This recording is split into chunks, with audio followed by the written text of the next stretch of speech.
I don't know what it is that makes you want to make a picture, but there is certain things that come into your head and go, bing, there's going to be a picture about that. You know, and sometimes, like for instance, I did a picture about us as a family sitting around listening to Billy Brownless drop a mark, you know, we listened to Geelong. And for some reason when that happened and we're all frustrated that he dropped the ball, I went, there's a picture in that. But sometimes it can be just something that you've seen on telly and you can be so outraged about it, or you can be outraged about, goodness gracious, about this government we've got at the moment, or the refugee policy, any of those political things that really, you know, annoy me, I'll have to express on a piece of paper. But a lot of times it can be just little things, you know, like the kids playing with the dog, or, you know, just little things will just go, there's a picture in that. I think that what is art can only be what is art for you. But for me, personally, I have to tell a story. It has to be a storytelling experience that I can pass something on to somebody else. Like painting landscapes. I never thought I'd ever paint landscapes, ever. And you drive back the Mortlake Way to Melbourne, you know, and it's the boringest landscape, you know, around Foxhour and Derrinellen and all that sort of stuff. But after a while, it sort of seeps into your soul and you start remembering things. You know, like there's a farm there that's got all its telephone poles on a lane.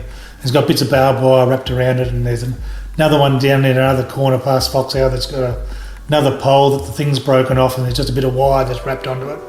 And all those little things sort of stick in your head, and then you come back to your studio and you just start doodling from memory and all these little symbols or signs. And now I find it really magical landscape. You know, I really like it, but in real life it's quite ugly and boring.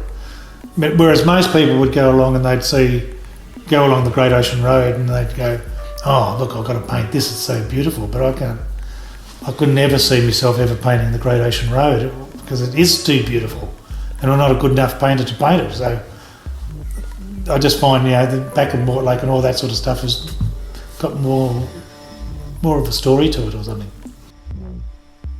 Primary school was the first thing. We had a really nice teacher. He's one of those guys that used to have the blackboard all done, and there was choir, which I was quite enthusiastic for. But I found myself, he'd have me out of choir and in the art room doing the art stuff. And I realised, I thought then that I was probably good at art, but I realise now that I was just crappy at singing. Yeah. Beth Parnaby was probably the best. I didn't know whether I wanted to be a teacher or to be an artist, and she was great, and she always made her work in the studio while she taught, and that's something I've continued to do because I used to love it when you had your teacher actually making the work as well. It's a bit like you have a football coach and you can't stand them because they stand in the middle and they tell you to run laps and they don't actually do it themselves. And I really like that fact that, with Beth, you'd see her bugger up her piece of work and you'd see her fix a piece of work and having success and having failures, and that was part of the whole thing. Like, you could never imagine somebody being able to learn to play the piano without hitting the wrong notes. And people seem to think that, you know, that they play piano, they've got to practice, and to paint and draw or sculpt, you've got to practice, or, you know, you've got to actually do stuff, and if you don't make mistakes, if you don't stuff things up, well, then you're never learning. I always find that I have to feel it. I have to feel something and just do it. I'm a doer more than a thinker, but I don't try and undervalue the work. I know I always joke about it and stuff, but I think just getting a piece of work to actually work, yeah, that's an undervalued thing. You know, like people, I think it's a real intellectual process just to make a piece of work. And I think that sometimes when the universities and everybody have got hold of it and they say, we've got to write this whole thesis about it, we've got to do all this stuff, I think they're missing the point for some people. Because some people's stuff is just about feeling it and then discovering what comes out the end. Kids are my best fans for some reason. Look, I've got people who really like my work, and I've got a sort of following of artists who like my work, and around Australia and stuff. But I've got a lot of people who are just balls and tears. It's not their pink heads, little yellow talk bubbles. They don't like it. And some people just see it and see the joke. And if they're just seeing the joke, and even when some things aren't a joke, because it's put in that sort of cartoony sort of form, they see it as humorous. And if they just see it just as a joke, well, then they're missing the whole point.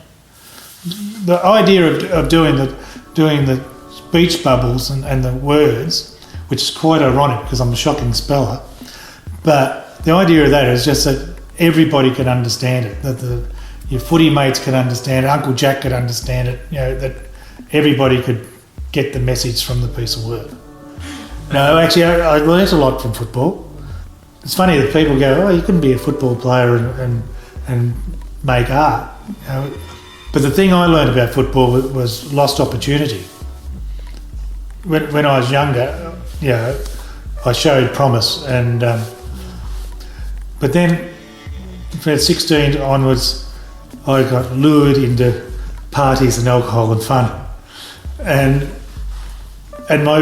one of my best mates, Jimmy Board, who's still one of my best mates, he was really determined to play league football, and he kept on going, kept on following that dream, and he played league football. And I just thought, look, I'll let that opportunity slip. I should have been more focused or whatever. But it was a real good lesson in life, and it made me go, rightio, well, the other thing that I love is making art. So this thing, I'm going to really work at it and keep working at it. And that's one thing I do. I just keep on working at it. That's what art is to me. And I think that's what art is to a lot of people, that addictive nature of it, that everybody, once they get hooked, then you're going to be just making stuff for as long as your bum points to the ground.